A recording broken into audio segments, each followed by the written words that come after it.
Hello and welcome to the Sustainable Materials Management Webinar Series, a joint effort between the National Recycling Coalition and the Pennsylvania Recycling Market Center. My name is Wayne Bowen. I'm the Program Manager for the Recycling Market Center and will serve as your moderator today. Today's webinar topic is appliance recycling, and our presenter is Dave Keeling, who I will introduce in a moment. We're going to have a Q&A session at the end of the presentation, so if you have a question or comment, you can use the Q&A feature located on the control panel on your screen. Please note that an edited version of the webinar will be made available for viewing via YouTube links on the National Recycling Coalition and Pennsylvania Recycling Market Center websites. And also please note that the Pennsylvania Recycling Market Center, its affiliates and funders, and the National Recycling Coalition assume no liability resulting from the use of any information provided during the webinar. The webinar is only provided as an informational tool, and no discrimination is intended and no endorsement by these organizations is implied. So let me introduce Dave Keeling. He's currently the Regional Sales Manager for the East Coast with ARCA Recycling, better known as Appliance Recycling Centers of America. ARCA Recycling has been the leader in appliance recycling for 40 years, and his company is based in Edina, Minnesota, and has 18 processing facilities around the country. Prior to joining ARCA Recycling, David worked as a Director for Recycling for the Steel Recycling Institute, known as SRI, which was a business unit of the American Iron and Steel Institute. David also worked in various positions with the SRI since 1990. Prior to joining SRI, Dave worked in various positions at Central Steel and Wire in Chicago, Illinois. He currently serves on the board of directors of the National Recycling Coalition and served as its president from April 2018 to October 2020. He's also currently a member of the Wisconsin Council on Recycling, which is a governor-appointed citizen advisory board on recycling. And he served as chair of this council from 2018 until March of 2021. Dave has been a member or continues to be a member of every viable state recycling organization in the country. And he's currently serving his fourth term as board member of the Illinois Recycling Foundation. He's also a lead accredited professional in the U.S. Green Building Council and has been a member or continues to be a member of every U.S. GBC chapter in the country. And he's also the former executive director of the Midwest Steel Framing Alliance. Okay, I'm going to turn the program over to Dave. Thank you, Wayne. Well, good afternoon, everyone. I appreciate the opportunity to speak to you today about appliance recycling, and I want to thank the Pennsylvania Recycling Market Center and the National Recycling Coalition to provide me this opportunity. And I'm very pleased with the diversity of attendees today, and I hope that my information can help you out. Let's get started. As Wayne said, there is my my mugshot and my information. Feel free to send me any questions or give me a call. That's my mobile phone. One word of advice. A lot of times when somebody provides me their email address, I will click on the end of their email to get some more information about the company, but you may want to wait until the end where I show you my email address for ARCA Recycling. This goes to our parent company, which will not make sense to you. So I just want to put that caveat in there. Let's move on. Here's the agenda for today. Introduction about our organization, our company. Then we'll talk about the process of appliance recycling, and then of course the environmental benefits, which are many. About ARCA. As Wayne mentioned, ARCA's been in the appliance recycling business for 40 years. We've recycled over 4 million appliances, and majority of our work is working with utility energy efficiency programs, where we will provide rebates for working appliances depending on the program, and then we will bring them into our 18 facilities, soon to be 19, which I'll talk about, and recycle those to all local, state, and federal regulations. And I'll talk a little bit about RAD, Recycling Appliance Disposal Standard, a little bit later. And of course, as I mentioned, we'll in compliance with all local and federal and state regulations. All right, here's a picture of the United States that shows you where our facilities are at. The black star is where our call center. So when we work with utility, when folks want to call the phone number that's on the marketing pieces that we provide for the utility program, they will go to our actually an ARCA owned and operated call center, which provides them all the information about that specific program and make sure we coordinate the pickups and things like that. It's one of the best in the business, if you will. Then, of course, we are based in Edina, Minnesota, which is right outside of Minneapolis. What's interesting is I've known ARCA for close to 25 years plus as the Appliance Recycling Centers of America. I did not realize that the company was so active in utility energy efficiency programs, and of course, their record on recycling is second to none when it comes to appliances. You can see where we have facilities all over the country. Majority of the facilities are there in those states to service the utility energy efficiency programs that we work with. And as I mentioned, we are putting a facility into New Jersey to service some of the utility programs we're implementing as we speak. And as I'll mention a little later, we are looking to work with local appliance recycling drop-off and collection programs to help get those appliances properly recycled as well. And of course, the services we offer, we have a very robust program to evacuate and recycle the Freon. There's numerous types of Freon in some of the appliances. We'll talk a little bit about that. We also provide turnkey service, meaning our own trucks, our trucks go out to our drivers, load and transport the appliances back to our processing facilities, and then we process those, as I mentioned, to all compliance regulations, and then we report to the customer as requested. And of course, I'll talk a little bit about RAD compliance. All right, appliance recycling. As many of you know, there's about 16 states that have appliance recycling landfill, appliance landfill bans. Sorry for the formatting there, but you can see the names of them that have the 16, and then 4 actually have mandatory recycling of appliance. I really didn't realize that South Dakota has it going on, but they do. And then other states have more nuanced regulations. For instance, Illinois requires that mercury switches be removed. And I would assume if that's being done, they also take out the Freon. And of course, you can see the list there. Little more different wording in each place. What's interesting is Pennsylvania, according to the documents that I saw, only bans from disposal and waste energy, which I think is interesting. But a lot of appliance recyclers will do the basics of Freon removal, mercury switch removal, that type of thing, and we'll talk about that process. And then the remaining states, which there are quite a few, have no regulations at all.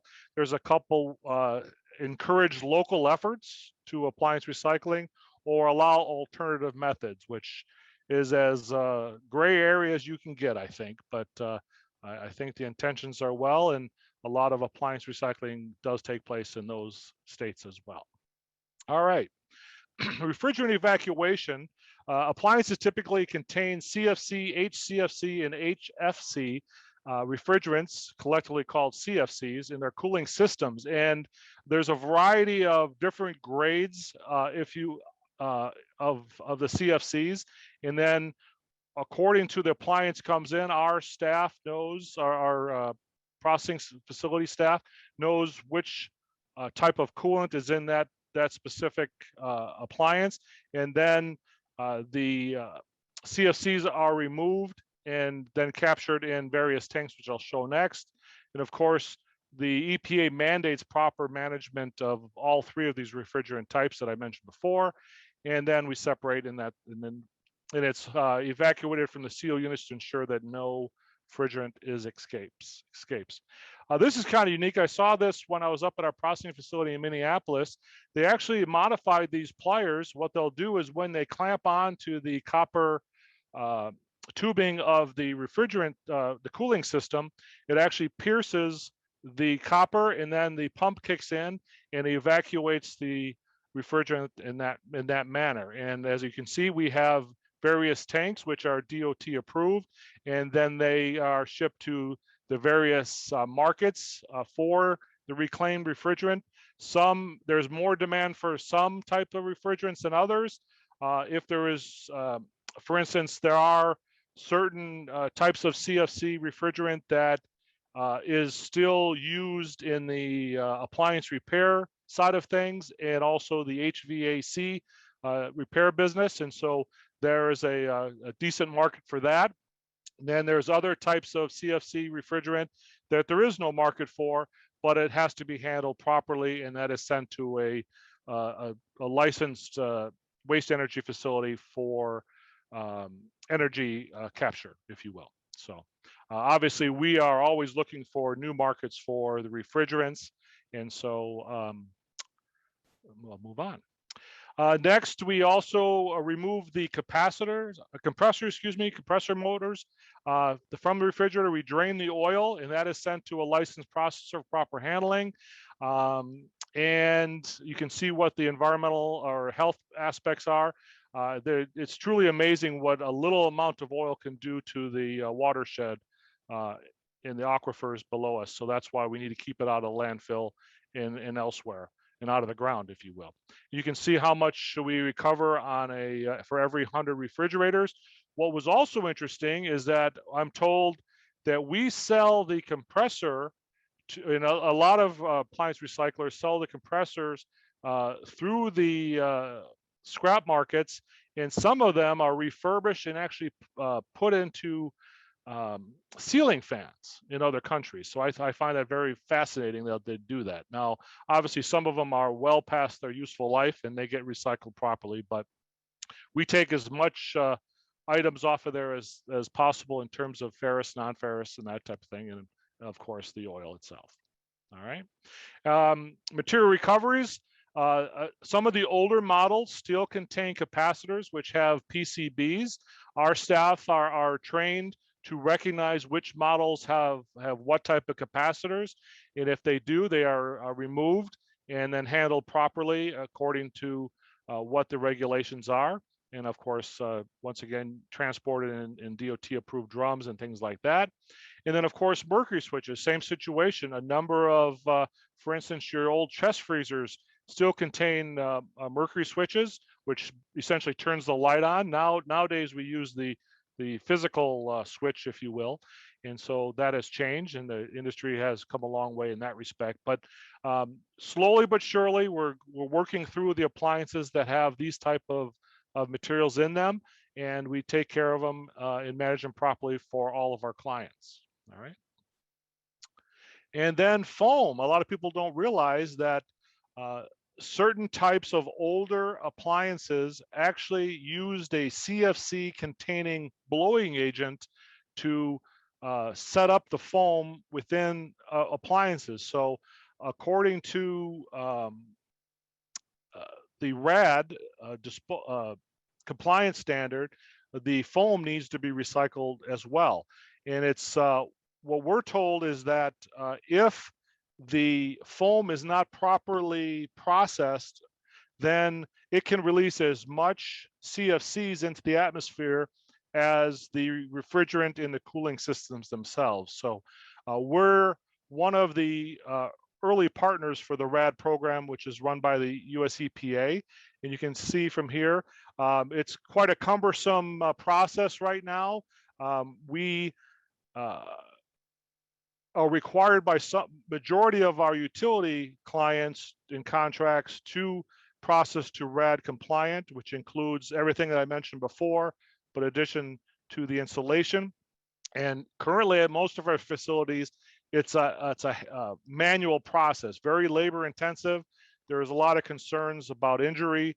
If you ever live in a winter climate and you're shoveling your sidewalk and you come across a raised portion of the sidewalk and your shovel stops immediately, that tends to happen too on different metal pieces and screws within the appliance. So it's very labor intensive, and we're trying to get away from that. We're actually working on an automated system that will still capture the greenhouse gas emissions from the process, and then those will be filtered out and then the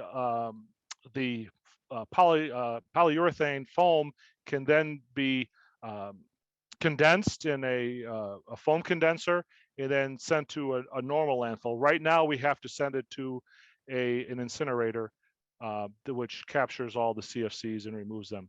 But once we get our automated system in place, we can remove about, I'm told 99.7, I believe, percent of the CFC in the foam. So we're pretty excited about that. Let me also mention that not all appliance recyclers can process or have the ability to process to the EPA RAD compliance standards. Most scrap dealers feed appliances directly into auto shredder without removing the foam insulation first, allowing for the greenhouse gas emissions into the atmosphere.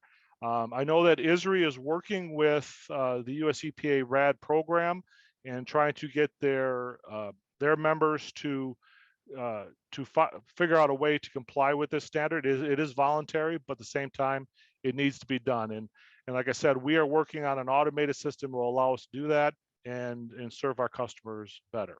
All right. But right now, at most facilities, when it comes to recycling appliances, we do everything that I've mentioned previous slides as well. All right. Glass, plastics, and other materials. Obviously, there's a lot of plastics, there's a lot of glass, there's a lot of aluminum, and of course the steel, and that's all managed by the local processing companies. And we're told that, well, we've done studies where the amount of residual material that's actually taken to a landfill after processing and recycling to the various markets will fit in a 3-quart container, which I think is just phenomenal. So we do a very good job of finding markets for materials, and we have good relationships with those local processing facilities. So we're pretty pleased with our efforts in terms of finding homes for these materials, and of course managing the other materials like PCB capacitors, mercury switches, and Freon very effectively and properly. All right, environmental benefits are quite substantial. You can imagine that we avoid greenhouse gas emissions, and we talked about that, keeping materials out of landfill. And of course, there is public health ramifications of the releasing of some of these materials or chemicals into the atmosphere, and I think they're been well studied. And then of course, when we work with the energy efficiency programs or utilities, their whole goal is to remove these older, less efficient appliances from the grid, and that helps all of us in terms of keeping our electric and gas costs low. The other benefit that I think, and I've been really talking to a lot of communities around the country about since taking this position, is by providing an outlet for appliance recycling, or I should say a convenient outlet for appliance recycling, you also reduce the occurrence of illegal dumping. The last thing we want to do is see that a refrigerator or that stove or other appliance end up in a ditch somewhere because someone didn't want to pay whatever fee is required at their local drop-off or through their local scrap dealer. So that's another environmental benefit, reduction of illegal dumping. All right. As I mentioned, the RAD program, the EPA Responsible Appliance Disposal Program, it is a voluntary program that was launched in 2006, and the ARCA has been a partner ever since then. You can see some of the other partners across the country, and utilities are a big player in that. And then, of course, a lot of government agencies who are trying to reduce their greenhouse gas emissions and reduce their environmental footprint are also signing on board. And once again, I want to stress that this is a federal law, doesn't require the recovery of insulation. It's a voluntary program, but it's important for a lot of our partners and our utility customers to have it done properly. So we are big advocates of this program, and we do offer it to all of our customers, no matter what their size or what their situation is. So we look forward to continuing to expand that. Once we get the automated system in place, it'll be a standard operating procedure for our facilities that have the automated processing. So we're looking forward to that situation. More environmental benefits. When you recycle 100 refrigerators, you can see some of the CO2 emission savings and things like that, and what that equates to.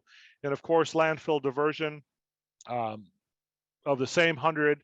You can see a lot of materials go back to their markets to be made into new products. And of course, there is energy savings in that as well, as we all know the benefits of recycling versus making from virgin materials. All right.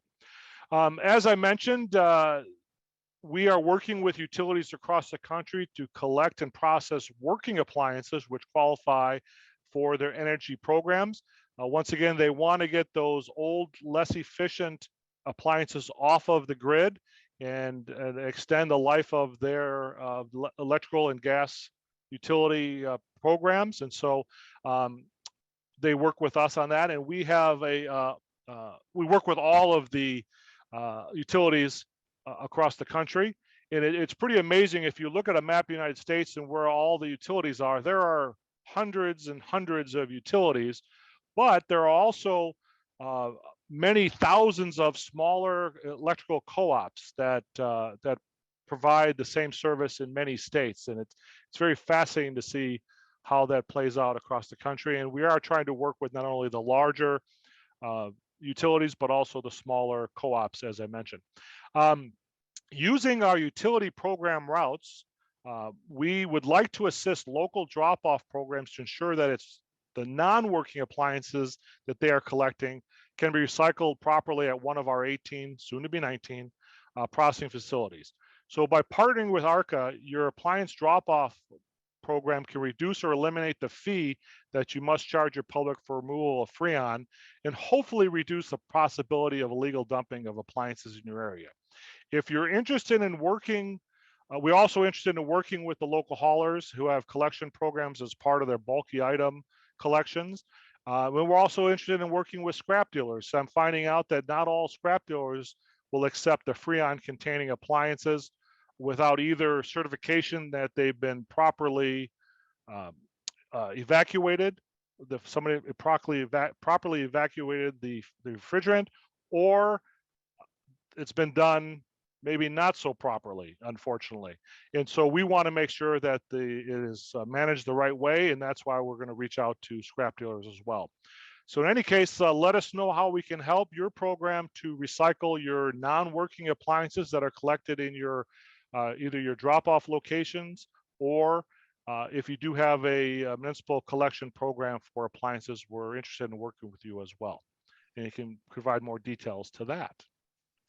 That is my presentation. That is my contact information. As you can see in the corner here, that is our website. That's what you want to access to find more information on our programs, what appliances we accept. There is my email address, and of course, that is my mobile phone number if I can answer any questions for you. So I'll be glad to answer any questions. Thank you very much. Okay, Dave, thank you. Great presentation.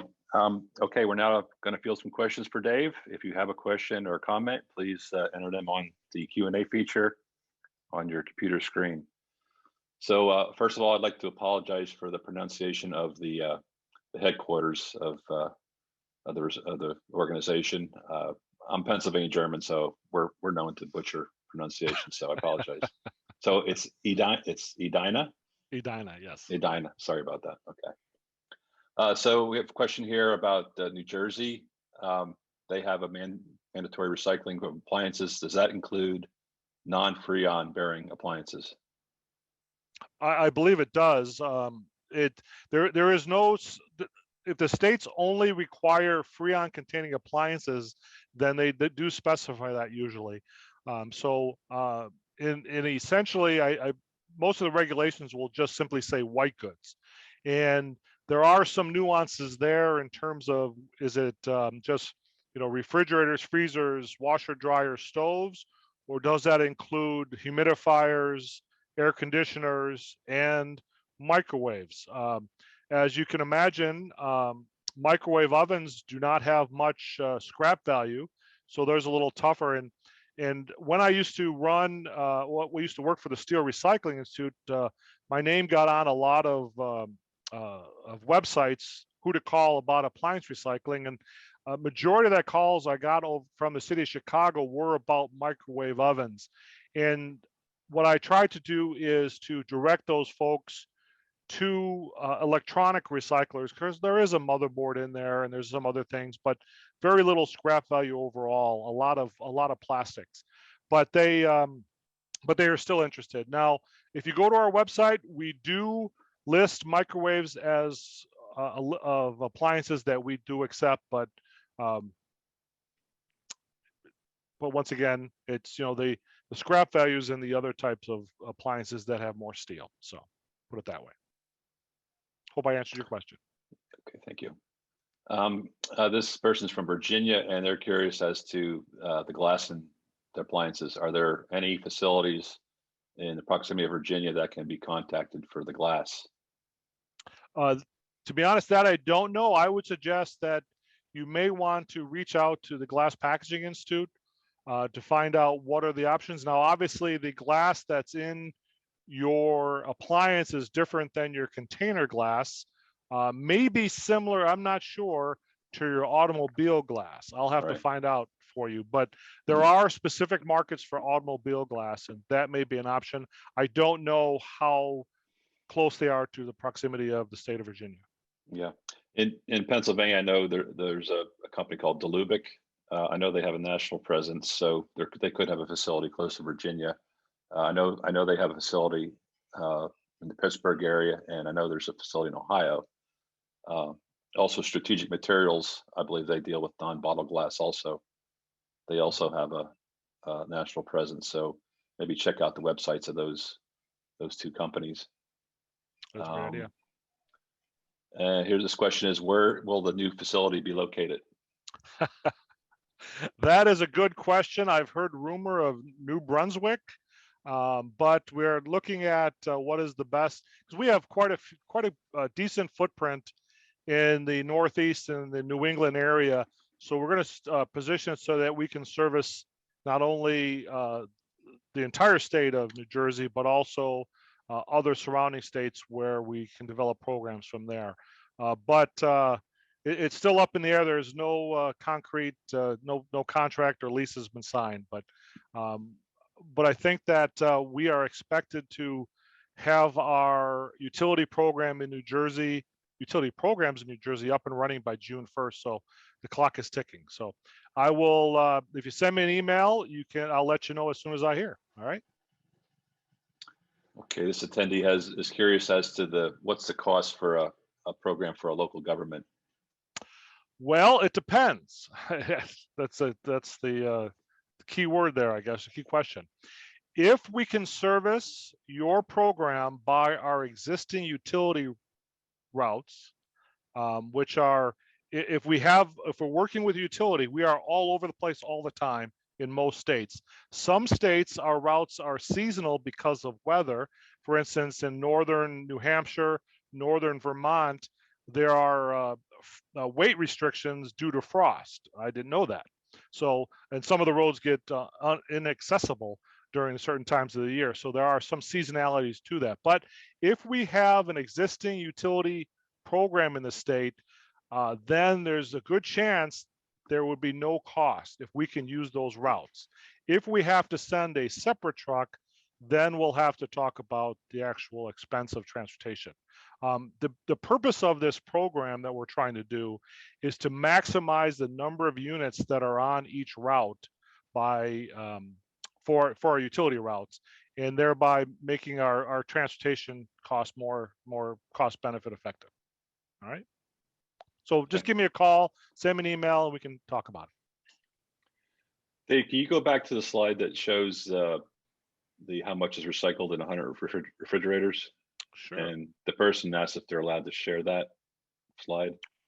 Absolutely, and I believe that I will confirm it with our marketing people, but I'm sure that Wayne has a copy and he'll be posting this video on there. So I believe, feel free to send that information, and then if I can send you a copy of the presentation itself, so you have that slide. All right. Okay, thank you.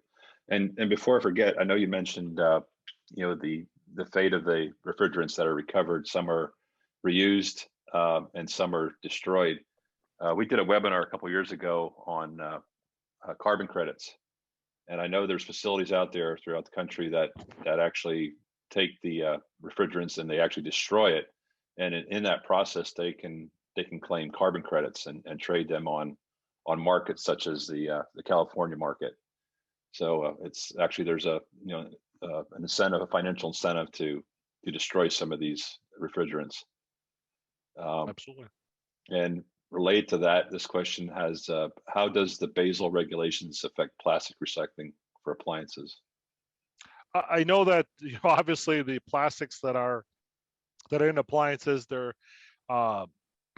they are engineered plastics. They're not your normal HDPE or PET or number fives, that type of thing. So they need to be handled differently. There are markets for some of the grades. I really can't get into that too much because it's you got to protect your markets, if you will. But as far as I know, and I can confirm this, is that we do not export any of our materials or do our vendors in terms of our markets. So in this situation, I don't think that would affect us.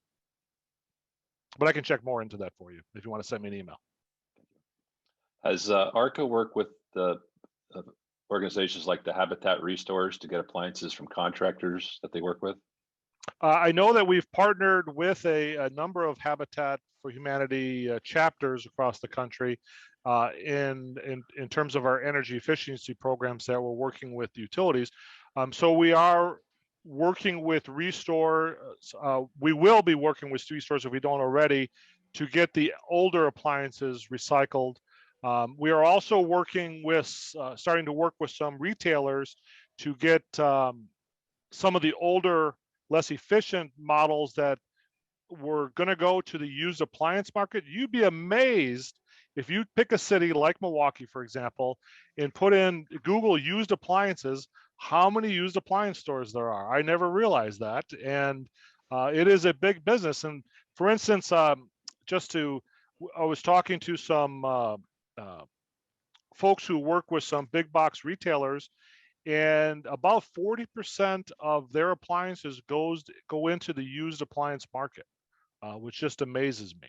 And it seems like that would kind of shoot themselves in the foot in terms of their market demand out there, because it's being supplemented or satisfied by used appliances versus a new version. But it's a really big industry, the used appliance industry. So it's just fascinating to me, the whole process. Okay, this attendee asks, it sounds like most of your programs are through working with utilities. What is the role of manufacturers of these appliances in your programs? Are they paying for recycling costs anywhere, like they're required to do for electronics, for example?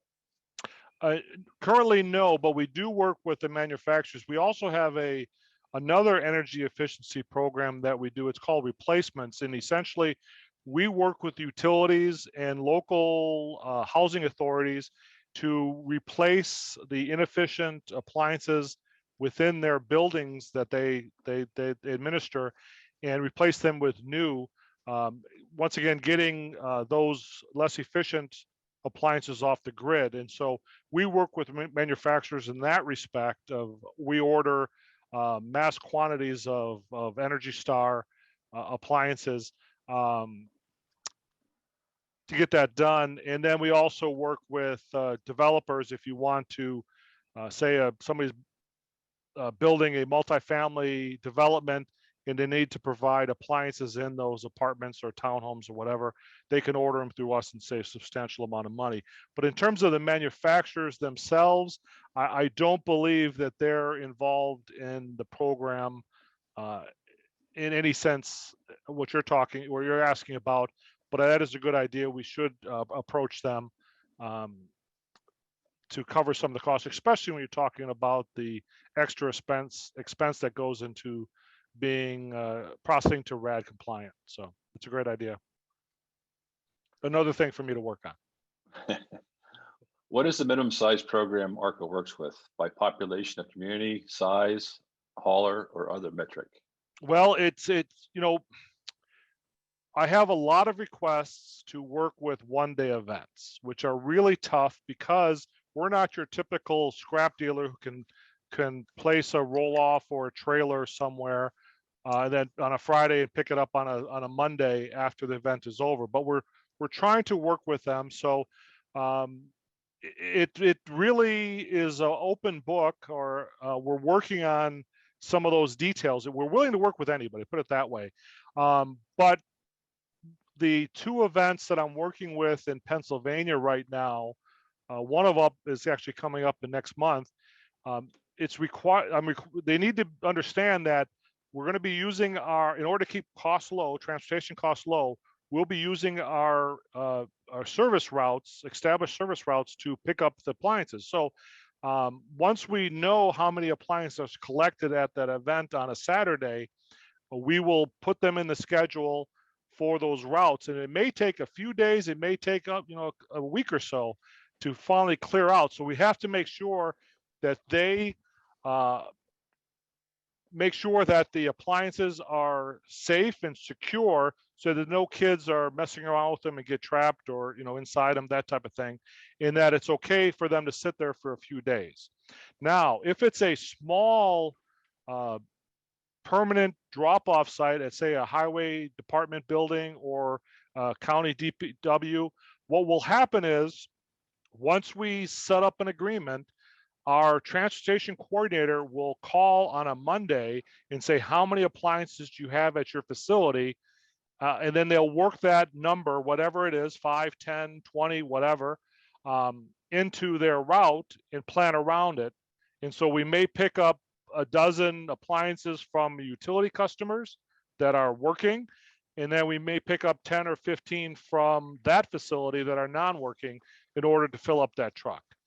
Typically, we utilize box trucks, which fit, depending on what the appliance mix is, anywhere between 35 to 50 appliances. Sometimes we can double stack them because, once again, they're being recycled, so they don't have to look pretty. And then we have lift. These are lift trucks, so our drivers and our helpers do all the manual labor. So no one, your staff doesn't have to do anything. All we ask, once again, is that they're safe and secure until we can pick them up. But we try to give plenty of advance notice. So the size doesn't matter. It's really about the location. If we don't have established routes in your area, in your state, it's really tough for us to minimize the transportation costs in that way. So I hope that makes sense. Okay, Dave, do you work with colleges and universities? Would love to. Matter of fact, for instance, we have a facility in Syracuse, New York, and I've got a friend of mine who is checking for me what Syracuse is doing. I remember, matter of fact, we just had a call the other day where someone asked me about those dorm refrigerators, and I just remember in the day when you moved on to campus into your dorm, you went down to that box truck, and they had dozens and dozens of things that you rented for 35, 40 bucks for the year. So yes, we do, and we're very interested in doing that as well. And what's your location in Michigan? Well, we have a facility in Grand Rapids right now, and that's one of the first ones that are going to get the automated system. We're pretty thrilled about that. And then I'm slowly trying to work out from our facility in Grand Rapids. We also have a facility in Jackson, Michigan, but that's a temporary facility that we took over the operation of in order to fulfill a contract of one of our competitors that went out of business. So we're not sure what the longevity of that process is, because we don't control the lease or the building, but we're just trying to provide the service and work through the end of the contract that our competitor couldn't live up to. So those are the main location is Grand Rapids.